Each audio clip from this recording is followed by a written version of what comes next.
Okay, awesome people. Wow, that microphone is amazing. Hello, hello. Look at you. You guys are looking amazing. Wow. I am so impressed. I hear all the glasses clinking. That means everybody's getting hydrated. That's good news.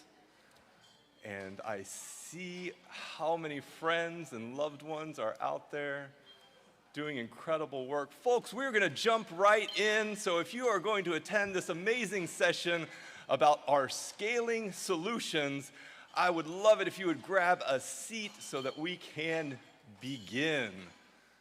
Okay, beautiful. So I got a bit of a confession to make. I'm here to tell you a secret.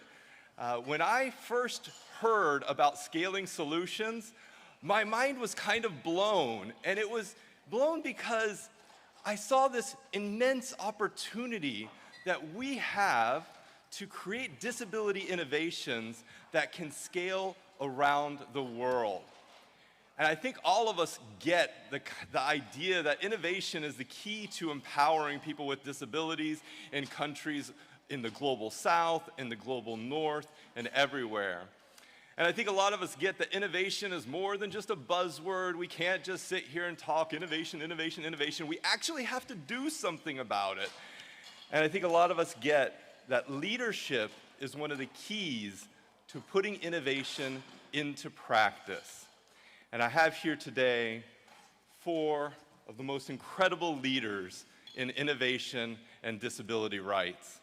And so what we want to talk about is how the work that we're doing with the Scaling Solutions program creates value on a human level and on an economic level in local areas, municipalities, and cities around the world.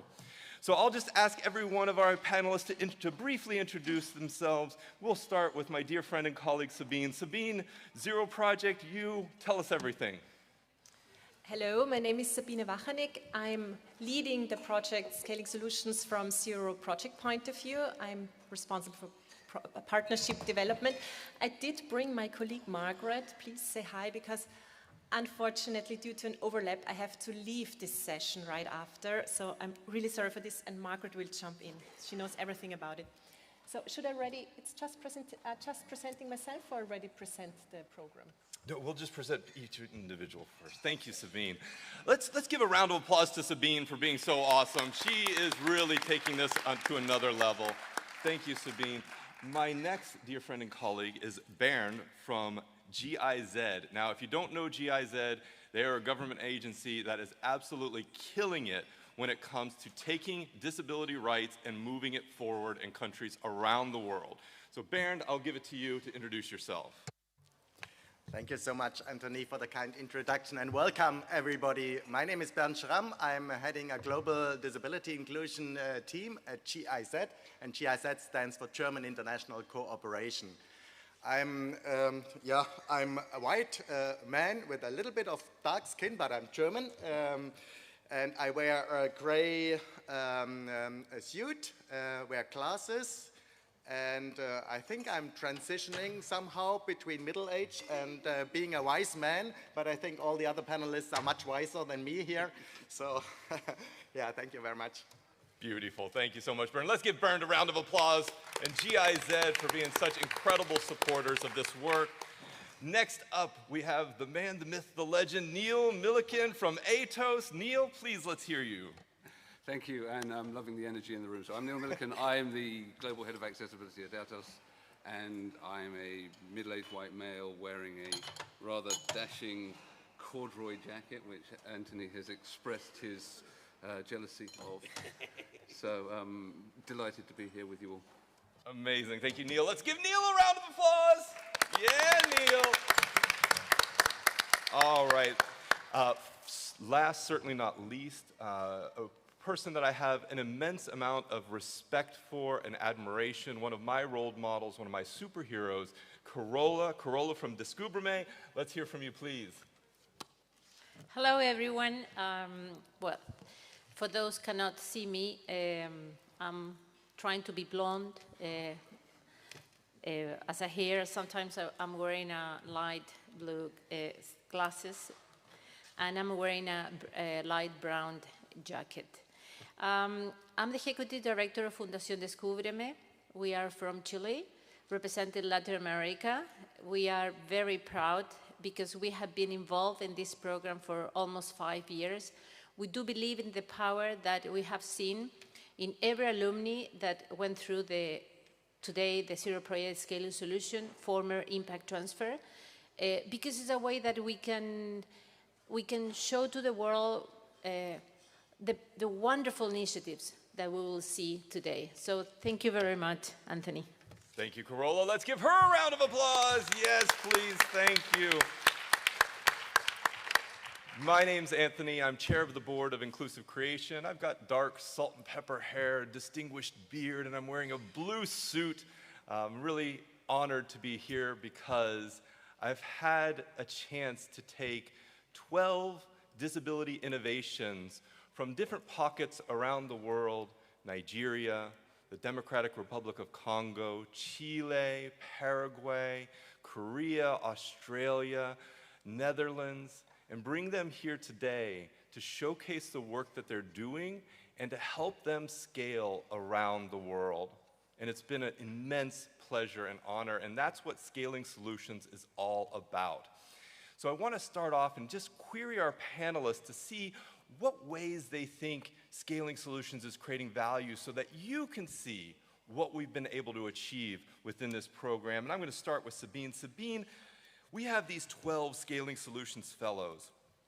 How do you think this program has enabled them to create value? Thank you, Anthony.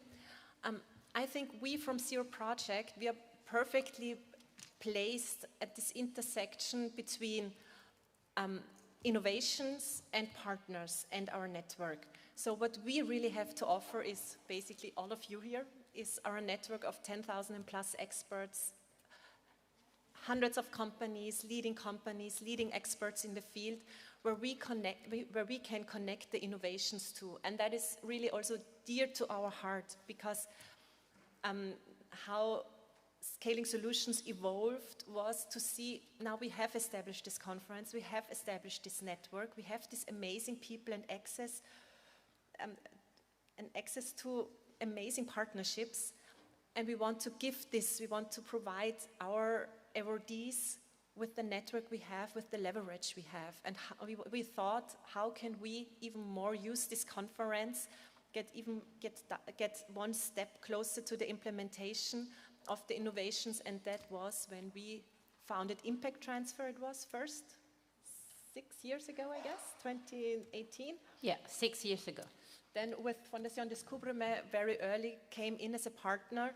And this cycle we have Atos as a new partner, GIZ as a new partner, Inclusive Creation as our facilitator, so that we could bring this program to the next level. And there are new partners on the door. I don't see Enable India, probably 10. Your Dipesh is there, very welcome.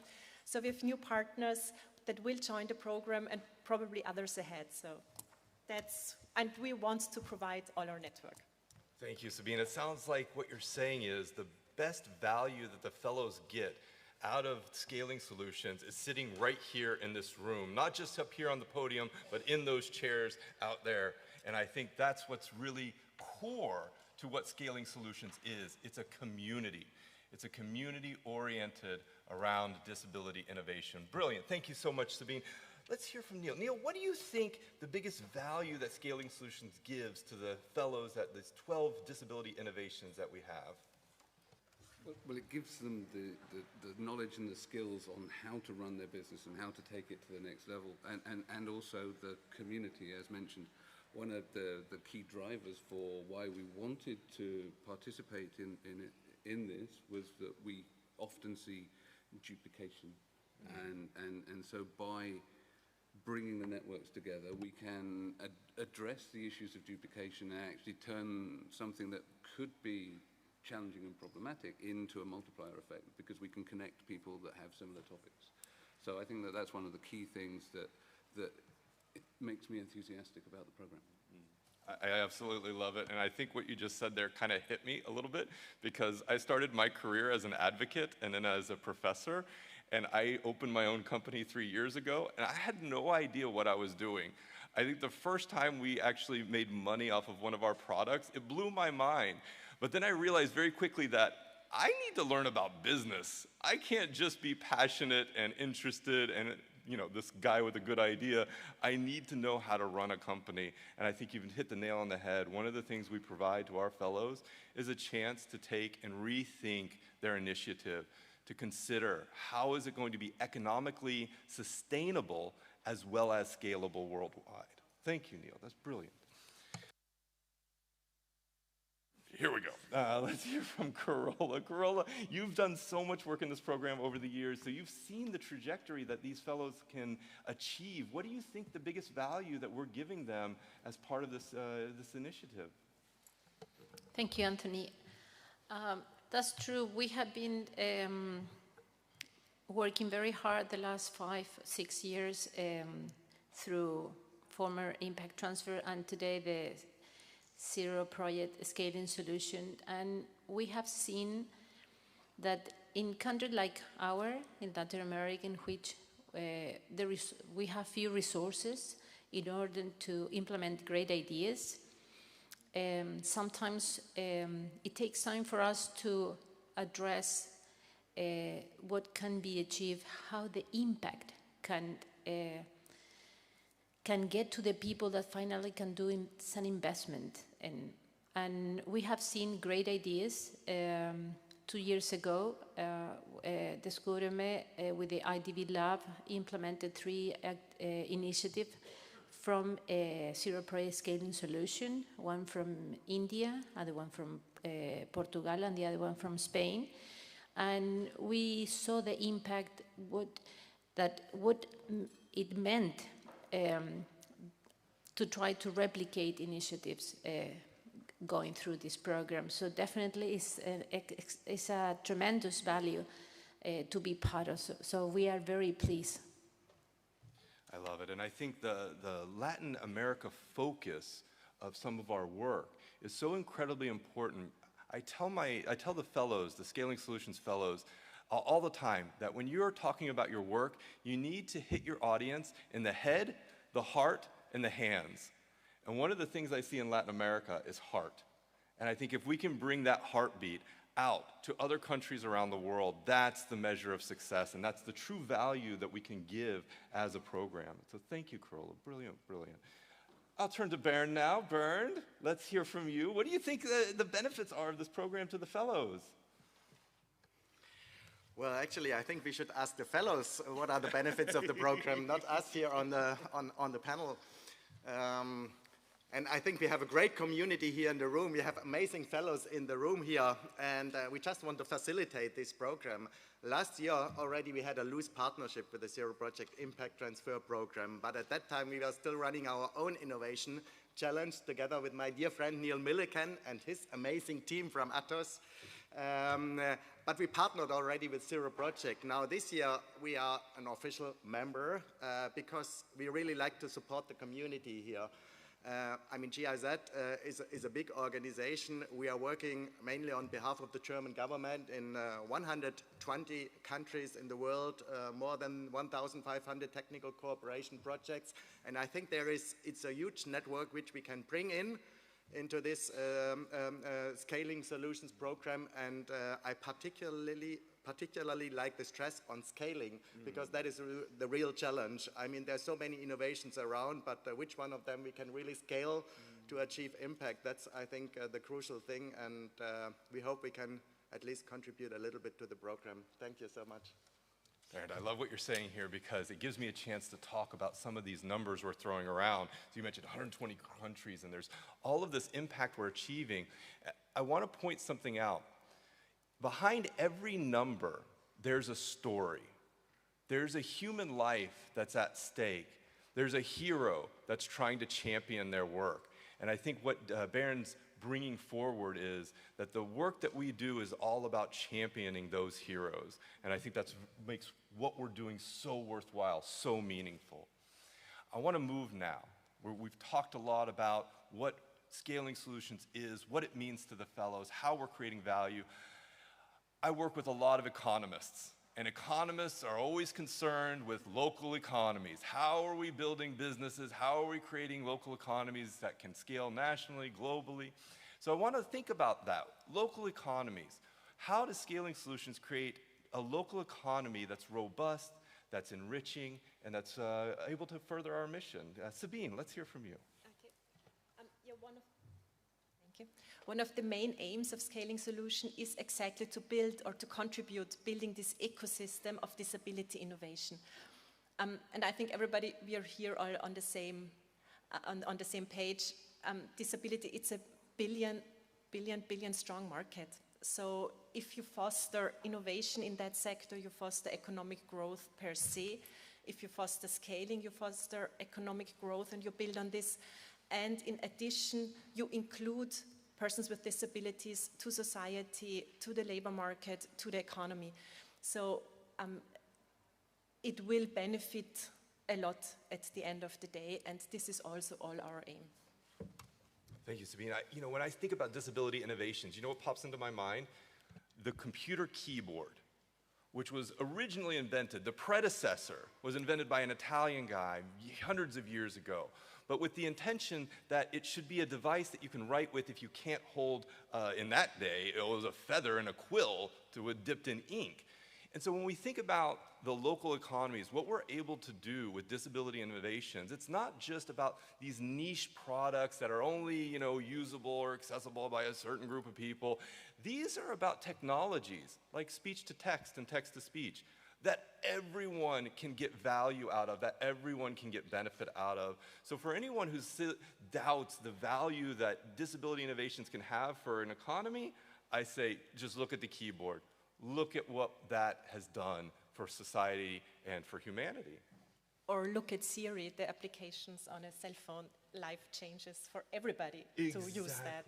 Exactly. Voice assistants, smart speakers, we can go on and on. Disability innovations have impacted the world, and we use Scaling Solutions as a vehicle to make all of that happen. Carola, I see you, and I see that there's something you have to say about this, so I want to hear from you. Latin America, local economies, what do you got? What do you think Scaling Solutions is doing on the ground?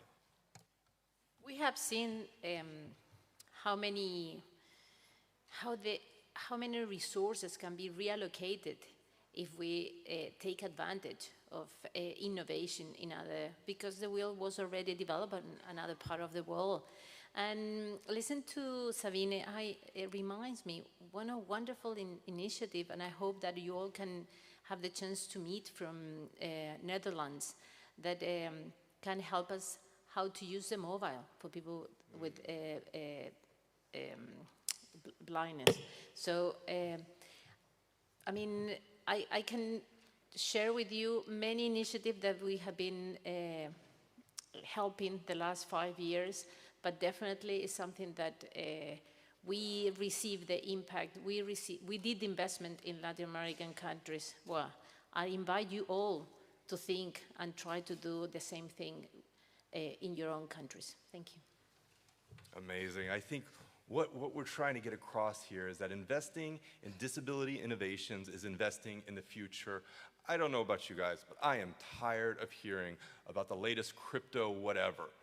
I want to hear more about disability innovations that are taking over the world, that are actually going out there into the market and doing great and wonderful things. And I think, Carola, you've just hit that nail on the head as well, so thank you. Bernd, local economies, disability innovation, what's your take? You got a hot take for us? Well, successful solutions, scaling solutions create a social impact. And Anthony, what you just said, they have to foster inclusive design, and many actually don't. Many social innovations, also many innovations which are supported by us, to be quite frank, they don't have this focus on digital inclusion and accessibility. And I think that is extremely important to contribute to a more equitable society and equal participation in social and economic life. So I think that's very important. What I really like in this partnership is that we are bringing in different expertise, different perspectives, and we are also working in different regions to some extent, so we can help to scale or to replicate those solutions, because we know that 90% of those innovations usually fail to scale. So we really want to help them to be among the most successful ones, the 10% most successful ones, and thus also contributing to transformative change and economic growth. Beautiful, beautiful. You mentioned this term that I love dearly, inclusive design. And whenever I say that word in my head, I don't just say inclusive design, I say inclusive by design. And what that means to me is that we're making active choices to ensure our products and services, whatever we're rolling out, has inclusion baked in from the beginning.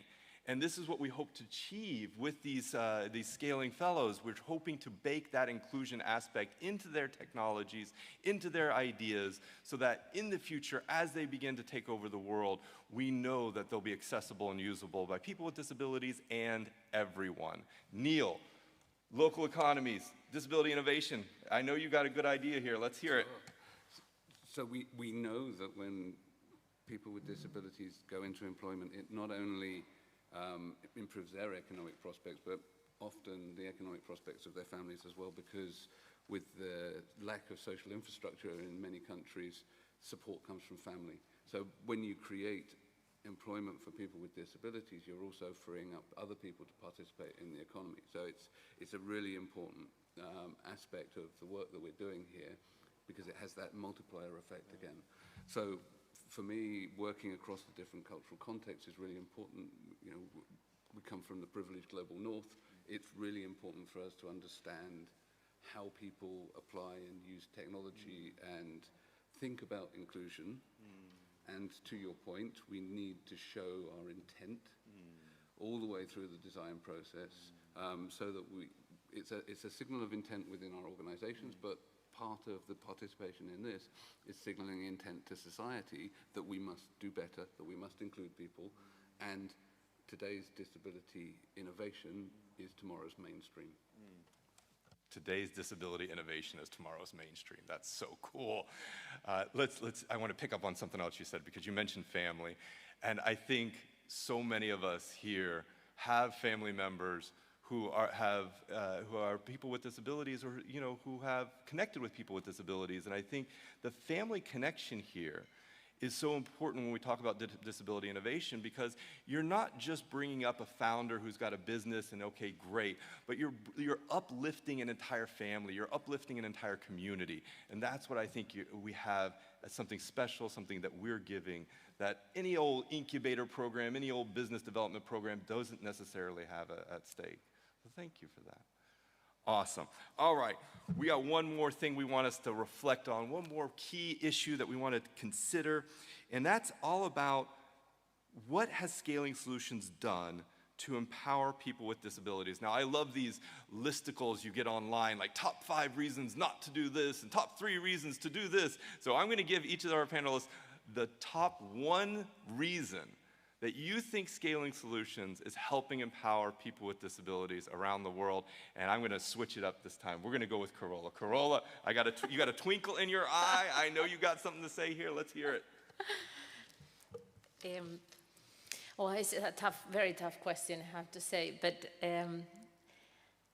I would say that great ideas, low cost. Why? As I mentioned before, we, the Spanish community, we are 450 million people. Can you imagine how many great initiatives we have developed these all years? Plus the great initiatives that we have seen the last 14 years through Zero Project, through the awardees. Initiatives that already developed with great results. We know how the impact is going to be, what to expect. The only thing that we need to do is an adjustment locally. So, great initiatives, low cost. Thank you. Great initiatives, low cost. What a cool takeaway. Well, I know we just started this Zero project, but I'm already excited about Zero Project 2025 because we're going to be up on the same stage with a new partner, with Enable India. And when we talk about great solutions, low cost, yeah, Latin America, you guys got it on lock. India is the home of what's called frugal innovation. Talk about doing something with few resources, doing something great with few resources. That's really, really powerful. So I'm so excited that you are able to bring that perspective to our work, and I can't wait for next year. I'm already looking forward to it. Bernd, what do you think? What is Scaling Solutions doing? What's the number one thing you think Scaling Solutions is doing to empower people with disabilities? For me, the number one thing is really to act as a global catalyst for disability inclusion, because we know what works for a person with disabilities actually works better for everyone else. So this is a great slogan which I borrowed from Susan Scott Parker actually. And this is absolutely true. And if we work together in partnership and help each other to bring these innovations to the market, we achieve more impact than if we walk alone. Absolutely, absolutely. There's a saying, and the Norwegian government has this saying that disability inclusion is necessary for some. It's necessary for people with disabilities, but it's good for everyone. I don't think that takes it far enough. I think we can go further. I think we can say that disability inclusion is necessary for people with disabilities, but it is awesome for everyone. The things that work well for someone who has a disability is going to work great for me and everybody else on this podium and everyone else in this audience. Neil, what do you got for us? We got persons with disabilities, Scaling Solutions. How is this helping things? So since I've already had some of the top things mentioned by Bernd and Carola, I'm going to take the business angle.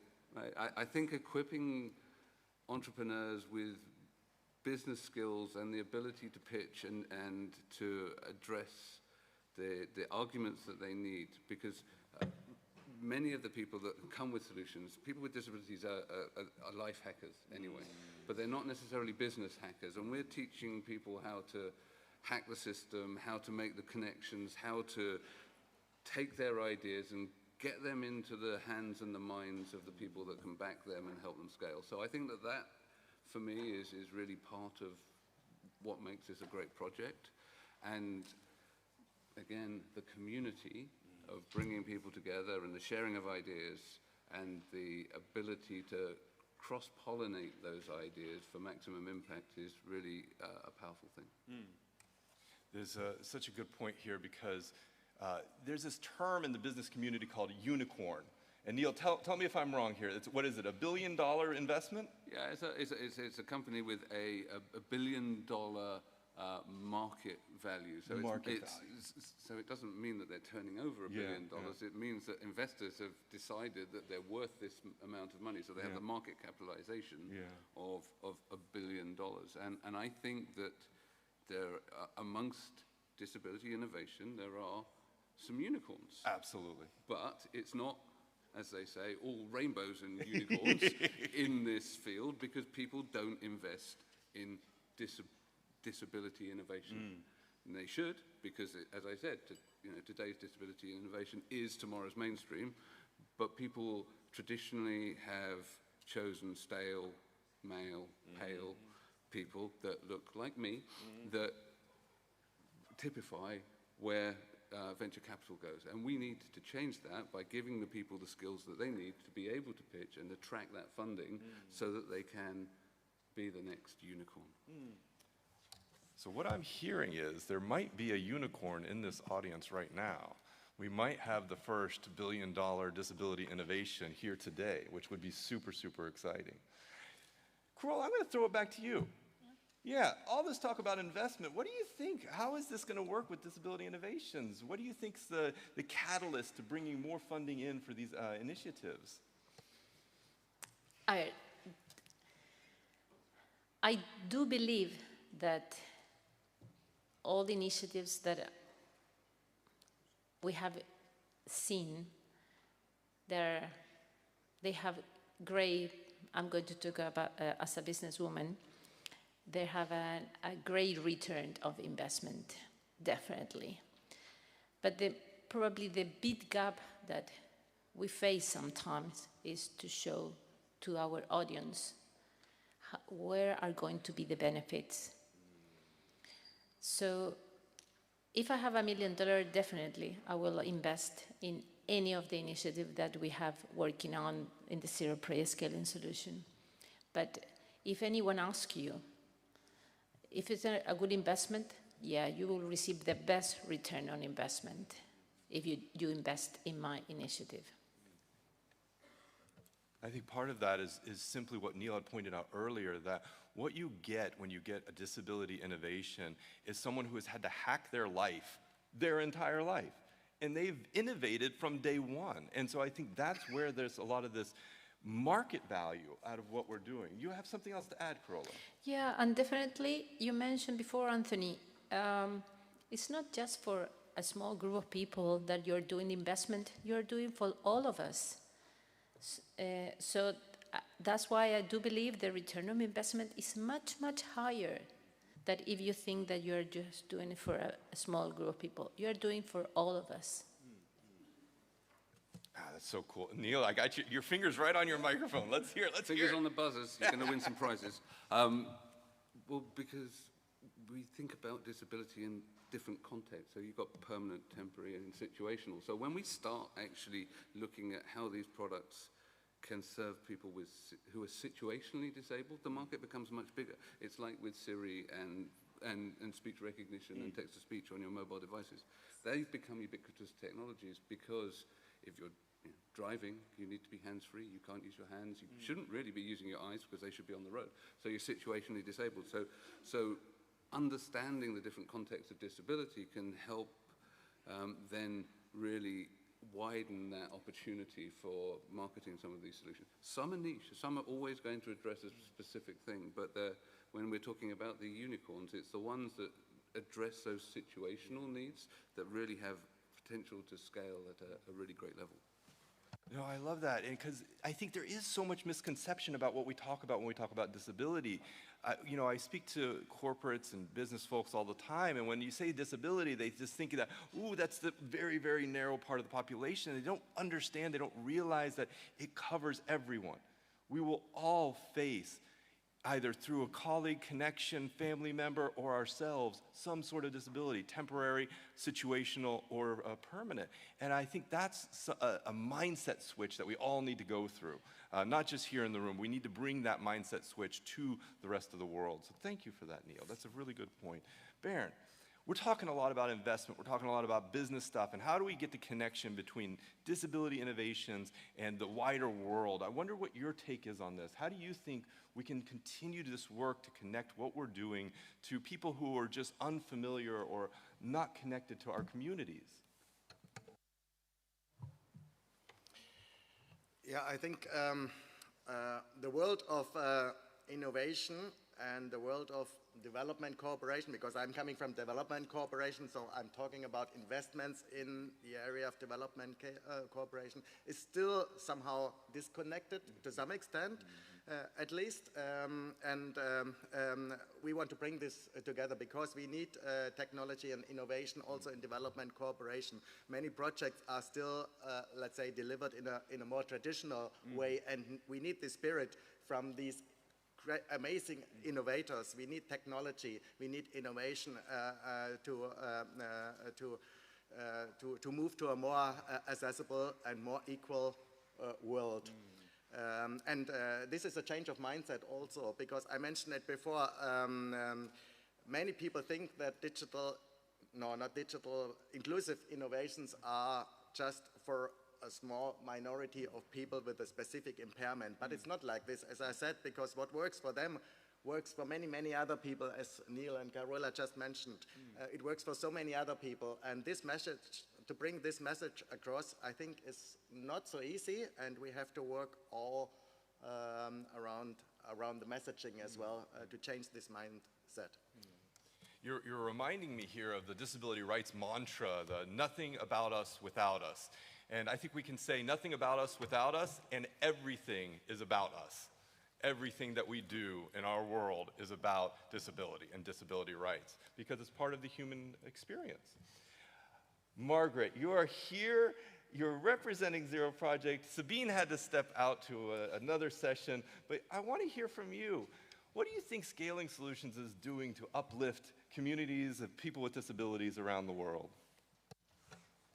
It's funny that you asked that because I spent the last 2 days just learning how the people with disabilities are forming communities, and they're bringing their communities to us. People from the Zero Project are partners, and what they've shown me is that they really have all the evidence. They are coming from the communities that they know that the solutions worked in, and they're saying, okay, let's incorporate that in other communities. Let's recreate this project. Let's uplift this community, and so on and so on. So that evidence that they are bringing with themselves, with their works, it's really what's empowering, because it's just the community of people with disabilities giving to other communities all around the globe. And actually, you can all see that for yourselves. First of all, tomorrow we will have all sessions with the partner, with our fellows. So you can see for yourself what they are doing. I really advise you to check them out. But also, on a really global scale, we will also have open webinars for all innovators that are also interested in that. So they can see from themselves what they can gain, what mentorship they can gain from the solutions. And furthermore, they can feel empowered. Because as someone who was previously an advocacy representative, I know that sometimes you need a voice. And often people with disabilities don't have that voice or aren't heard. And sometimes the only thing they need is the opportunity to tell the communities what they need, what works. And please listen to them, listen to us, because this is the only way that we can move forward. Beautifully spoken, beautifully spoken. Corolla? Yeah, can I add something that Please, Margaret was saying? hear it. Probably some of your colleagues and some friends are unable to attend to this conference for different reasons. All the conference is online, and I wouldn't miss for a while the presentation that we are going to have of the initiative that had been gone through the Zero Project Scaling Solution. So please send them the link so they don't miss. They can see it online from anywhere. But I think it's a great opportunity. There are very good initiatives that some other people should see, not only the community that is here. Last year, we mentioned in the same program, we talk about too much within our community. We must see what is happening outside, because it's outside the ones that we would like to show to them what needs or what can be done. So just to give you an advice and share, because everyone will be able to see what we're doing. Thanks. This is the community part of what we do that I think matters so much to me, is that we're here to support one another. We're here to love one another and uplift each other. And you've given us a great call to action of how we can do that. Just simple act, share that link. Pop the link into your email, pop somebody, friend, family member, anyone that you think might benefit from this work, and say, hey, you should check this out tomorrow when these fellows get up on this stage and present their work. Thank you, Corolla.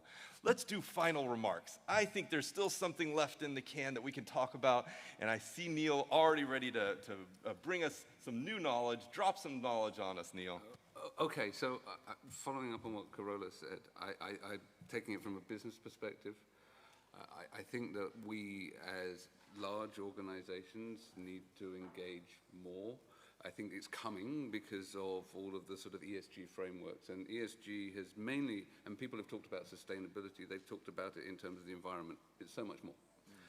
So we talk about treating exclusion like pollution. There are things like CSRD that are being built into the corporate governance frameworks now. So you're going to see lots of large corporates wanting to find ways to engage. And from my point of view, I have no problem with making good money from doing good things. In fact, what we need to be encouraging businesses to do, and disability-inclusive businesses, is to make pots of money, because we want to make more money from doing the good things than the bad things. So I think it's incumbent on us to do some of that, so we flip the picture, because the money follows money. And so when we're showing people success and showing them and enabling them to be successful and bringing in money, we're also then seeding the ecosystem for future entrepreneurs. So keep on going. Make sure that people understand that sustainability includes social sustainability, and disability inclusion is part of that, because when people have these conversations, we need to make sure that disability is part of that discussion. Beautifully put. Social exclusion is social pollution. Amazing. We need to get that branded somewhere, I feel like. Yeah, copyright. Yeah, no, it was Jim Tobias that first said it at Funke in 2016. And he said, inaccessibility is kind of like pollution. And so we've built our entire business framework around that. So we've gone one step further, and we take the decarbonization principles, the three scopes, direct, indirect, and influence, and we apply them to our disability inclusion programs. And this program and this activity is part of our influencing third scope. So we wish to, participate and spread the knowledge and engagement as part of our ESG framework. So cool. So cool. All right, let's turn now to Margaret. Margaret, Zero Project, let's hear it. Any final words you'd like to say? Any key takeaways you'd like to give our audience? I was really jealous of Sabine that she was, invited to be here to deliver her answers to the questions. And now I'm feeling overwhelmed because I feel that energy and I want to, just make it happen already, now. I think that the more that we wait for some things, we are losing the impact, we are losing the accelerations that we can gain. And the Scaling Solution Program is all about growth. It's all about picking up speed and going ahead in one direction. And that direction is obviously scaling. There are so many things we can do, we can replicate, just by being here in the moment and going forward. And what I wish, really, really wish, is that we are just, running towards that one goal. That is a really great program for all of our fellows that our partners can be proud of. So get in the car, get on the bus, ride your bicycle, and let's move forward together. I love it. That's brilliant. Can I go now? Bernd, last remarks from GIZ, and Bernd, what are you thinking here? What's something we can take away? First of all, I love the brand from Neil. We don't have such a good brand. Our slogan is just living inclusion, and I think that's what we should all do. We should live inclusion, and what we want to do is to bring the different bubbles together, the development cooperation bubble, the disability bubble, and also the private sector, because without the private sector, I think we don't have this spirit of innovation and technology. I mentioned this earlier. We have to bring these different bubbles together, and we really have to work together as organizations coming from different perspectives. I love this cooperation with Atos because we are coming from completely different angles, but we meet in the middle and create value together. And that's, I think, the value of cooperation. And I just want to make an announcement. Germany is hosting in April 2025, next year, the Global Disability Summit, together with the government of Jordan and the International Disability Alliance. So this is a great opportunity also. All the different stakeholders will be invited, and I would like to encourage our dear fellows, these amazing innovations also to bring to the table, to present some of them at the Global Disability Summit and show this amazing potential which is behind digital innovation and technology. Thank you very much. So cool, and thank you to you and the German government for being such amazing sponsors and champions of our work. Carola, last words. You got a decadent smile. I want to see what you have to say. Last but not least, I think I just want to share with you that this year has been great. The last 4 years, we were just Zero Project and ourselves, and we knew that we needed a punch. And we are so grateful of the partners that have been joining us, and I hope we can continue many, many more years because we are committed with the impact that we're achieving. Thank you for Inclusive Creation that took the thoughts, what we have in mind, and what was able to put in a plan and execute this plan.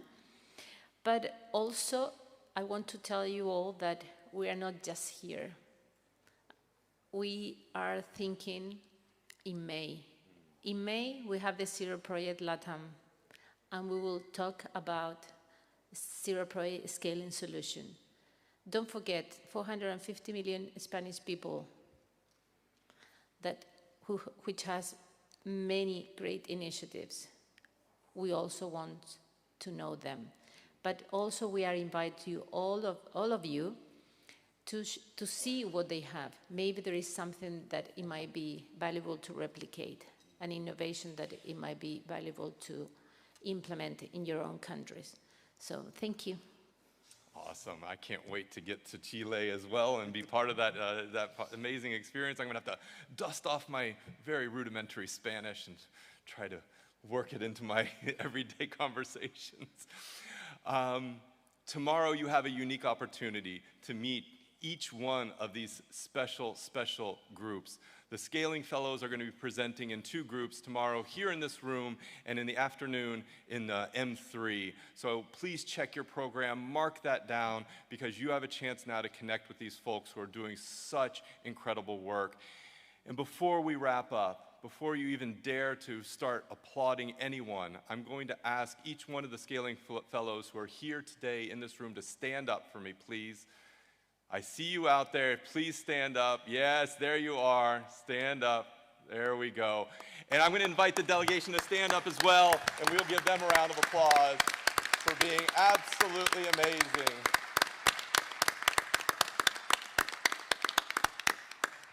Very well done. I see Sumita's gesturing me about something, but I'm not sure what it is. So. I'm sorry, there were several people. Yes. They want a picture. Yes.